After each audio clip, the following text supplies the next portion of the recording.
Hi, guys. We're back with another podcast. Hello. I'm Hello. Amanda. I'm Kevin. I'm Sarah. I'm Kevin. Hi, Sarah.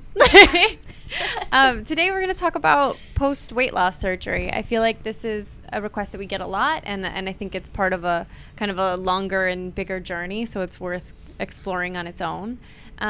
So a lot of times people either do like a gastric surgery at home and they lose a lot of weight rapidly, or you're on a long-term path to lose weight and you're left with a lot of excess skin or a few kind of difficult, stubborn pockets of fat that you don't really have a lot of control over.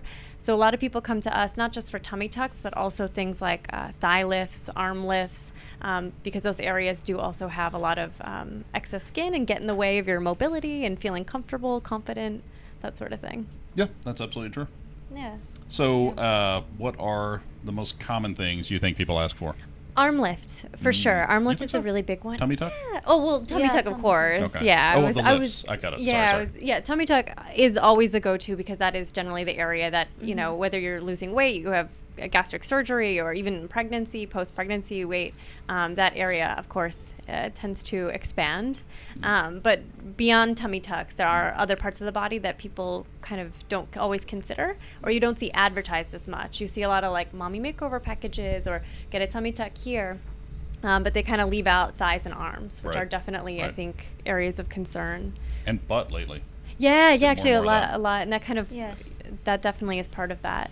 But I think arm lifts are a big one that come up, that kind of bat wing, so to speak, is really hard to get rid of. You don't have a lot of control over it no matter how hard you work. Inner thigh area too, because that can get in the way of your mobility. It can be really uncomfortable to still have all that excess skin in the way. So generally that would be a thigh lift and an arm lift. Okay, Sarah? Yeah. So my question is, how are you going to know which person is candidate for the arm lift? You're going to send us photos. That's how. So, don't worry. We're not going to just say, hey, come over. We'll figure it out. You're going to send us photos with your arms outstretched so we can actually see how they hang. And then the surgeon will most likely recommend an arm lift, or they could recommend a non-surgical option, which I just found out about recently. So I had a client that there wasn't enough skin for a lift, and they recommended a few other procedures, actually done by a dermatologist.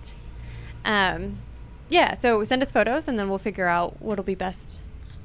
Okay. Yeah. Arm lifts, also thigh lifts, like you said. Thigh lifts, absolutely, and that's a couple different places for incision. So usually it's along the inner thigh area, but it can also wrap around, depending on where there is also excess skin. So if there's a lot in the upper thigh area or the butt area, so it's going to be a really long incision, which is going to increase your recovery period in country. So the longer your incision, the more concern there is for infection. So we're going to want to keep you around so we can keep an eye on your incisions, keep them clean and dry and near the surgeon.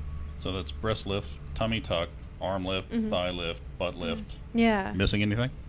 The neck and chin area can definitely be affected. It's generally that, neck and chin area. So if you previously had a lot of weight and you had a double chin, you've lost weight, you might find that there's a little bit of a hang, and that's no problem too.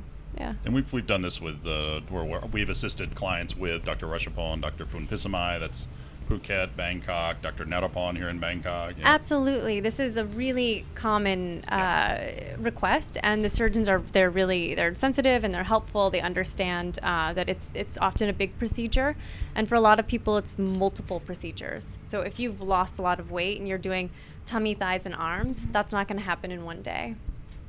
I have a question. Yeah. How does liposuction, Vaser liposuction, play into this? So Vaser is good for two reasons. One, sometimes there's just stubborn pockets of fat.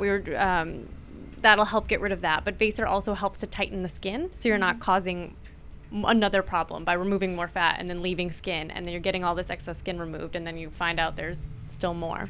So Vaser kind of hits it in two directions. So as I know, there's a Vaser liposuction, right? So many of my clients ask for the laser. Does that option exist? Yes, but it's not used for high volume stuff. You'll only ever see these AccuSculpt and other things used. I shouldn't say this, I'm not a surgeon, but generally our surgeons have recommended them only for like under chin, tiny areas. Vaser heats up a large area. Yeah.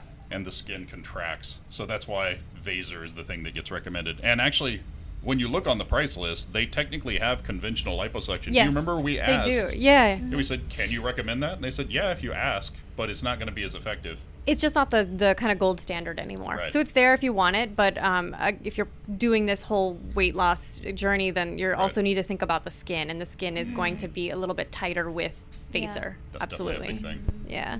Okay, so. And the result.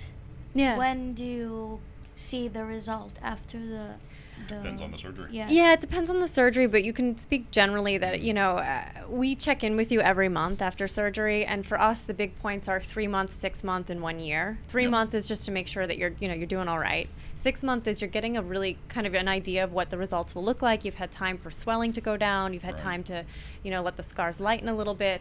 And then usually 1 year is that kind of final mark.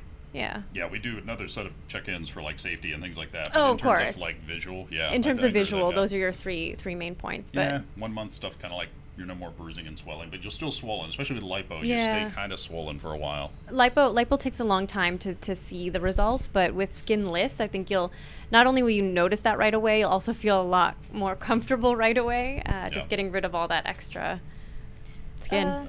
Yes. Sorry. No. If you gain more weight after surgery. Don't. Such a good question. So if you're doing a tummy tuck or anything like that, the recommendation is be at a stable weight for about 6 months to a year. I know you're really excited and you just want to have it done, but then you might end up having to have another surgery down the road, and you're paying double and you're putting your body through double. So lose your weight, and after that, try to keep it stable for at least 6 months, and that's how you're going to have the best results. So don't be in a rush. Yeah. Disagree. Yeah. So if you have lost a lot of weight, if this is something that you're working on and you've got questions about how to complete that journey, feel free to reach out to us. info@renewable.com, Facebook, Instagram, Twitter, all renewable. And Everywhere. Yeah, we'll be able to help you out. Everywhere. On your In Minitel, different AOL. languages too. Yes, true. That's right. Yes. Oh yeah, ask us in English, Japanese, Arabic, Khmer. Yeah, Thai, we got you. No problem. Sway. We got you Okay. undercover. All right, thank you. Thank Yeah. you. Thank you.